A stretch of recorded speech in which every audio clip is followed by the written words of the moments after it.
The bursary was created 10 years ago when our parents died very close to each other. They had both been teachers. They were passionate about education, about promoting young people, and we wanted to find a way of remembering them. So this is very much about their legacy. We looked at the data and we wanted to do something that was aspirational for young black men, because so much of what we read, what we see is negative. And we knew that our young men weren't like that. It seemed to us that there was a gap here where young men needed support, and that's why and how the bursary was formed.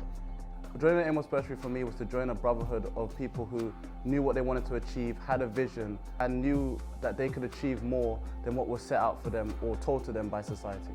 An older student who went to my school joined the Amos Bursary when he was in year 12. Then he essentially recommended it to me, and I was like, well, if all these great things are happening for him through the Amos Bursary, why shouldn't I apply?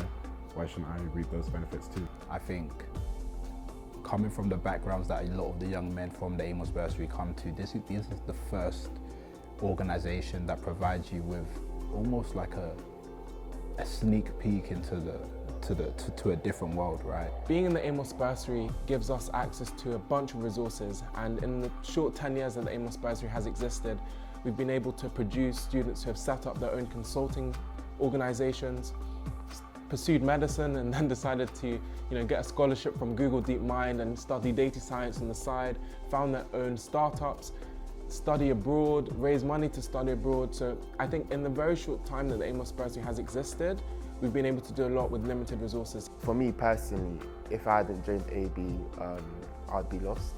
I feel like I wouldn't have direction in my life. When my head of sixth form mentioned about the Amos Bursary, again, I'd been involved in a couple of other initiatives before, and it just sounded different. It sounded like it was for me. And to be honest, I'm really happy I applied. Really, really happy I applied. The one word I would use to describe the Amos Bursary is excellence. But I'd say family, definitely family. I would describe the Amos Bursary as opportunity. I would describe the Amos Bursary as excellence. Of course, we've been shown to be effective. The young men on the bursary stay on at university, they get very good jobs coming out of university, they get excellent internships, and they give back to the bursary and to the community.